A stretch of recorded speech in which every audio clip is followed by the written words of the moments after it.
Okay, this is Chapter 2, Part 5, and we're going to pick up where we left off, looking at how we would calculate the distance a dropped object would travel.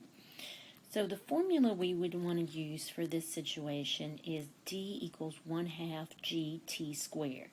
D would be the distance. G is the acceleration due to gravity, which is going to be the constant, which g is going to equal 9.8 meters per second squared, and then naturally t is the time. When we are using this formula, we are neglecting air resistance.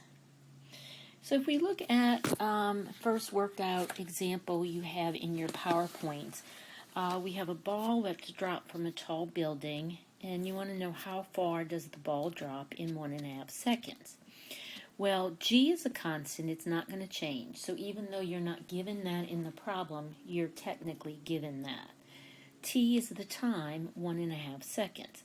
So all we need to do is plug in our numbers into the formula. So we have 1/2 times 9.8 meters per second squared times 1.5 seconds squared. Now, notice that actually you would want this square to go outside of the parentheses because you're squaring both the seconds as well as the magnitude. Okay? And then when you do that, notice you're looking for distance, so you expect to have units of meters, so you can see how your seconds squared are going to cancel, and your answer would be 11 meters. And then the next one, you want to know the speed of the ball in the previous example, 1.5 seconds after it's dropped. So like I said, in the previous one, you're not given g, but you can know g because it is a constant, and g also equals a. 9.8 meters per second squared, you're given the t, 1.5 seconds. So if you remember when we looked at the acceleration equation, we said acceleration was final speed minus initial, which put a 0, over time. So all we've done is we want to calculate the final speed in this problem. So all we need to do is rearrange this equation for VF, which is what's done for us right here. So when we plug in all our values, because we're starting from rest, so V0 is going to be 0, we get our answer to be 14.7 meters per second. Okay, let's just do a couple more problems to give us a little more practice. And in this one, we have a ball dropped from a height. We're not told the height, but we really don't need it because you're asked to find the distance. So we're going to make our list. We know g because that's our constant, even though it's not stated in the problem, and we're given our time to be 3 seconds. So d equals 1/2 gt squared. So we're going to have 1/2 9.8 meters per second squared times 3 seconds, and that's square. So we always want to check our units. So these seconds squared are going to cancel with that. I'm not going to scratch out the square term because otherwise if I do that you're going to forget to square 3. So when you plug it all into your calculator, you're going to get 44.1 meters.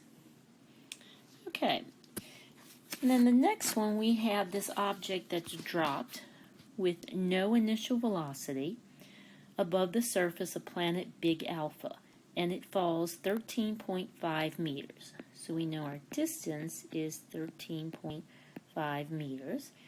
We're given the time to be 3 seconds, and you're asked to find the acceleration.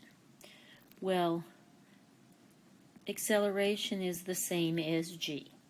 So our formula is d equals 1/2 gt squared. We want g by itself, so we have to multiply both sides by 2 over t squared. And that's going to allow us to cancel our t squareds over here, cancel the 2. So we have 2d over t squared is going to equal g. So we have 2 times 13.5 meters divided by 3 seconds all squared, and that's going to give us g as 3 meters per second squared. Okay. So returning back our point, we want to look at this picture again, and what we want to notice about this figure is that distance is proportional to time squared. Okay, so distance and t squared are directly proportional. So as one goes up, the other is going to go up. We also make note that velocity is proportional to t. So you can see velocity is also directly proportional to t. So as one goes up, the other goes up. So for instance, if I have a constant downward acceleration that's 9.8 meters per second squared, my velocity of my object is going to increase 9.8 meters per second each second. Okay.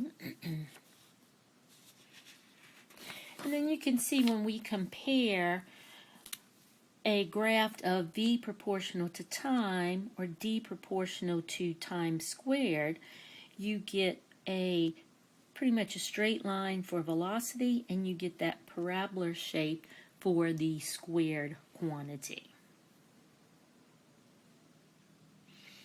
So when we throw a ball up, what is going to happen is gravity is going to slow the ball. It's going to reach a point where it comes to a momentary stop, and then it's going to speed up.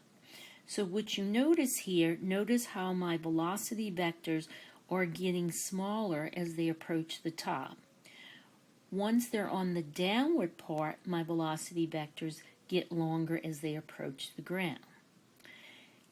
It doesn't matter where it is, g is always pointing downward. So if I'm going up, my g is going to be negative. If I'm coming down, my g is going to be positive.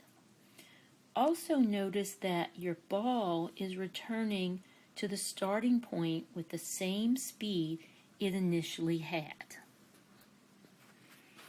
Okay, this ends chapter 2.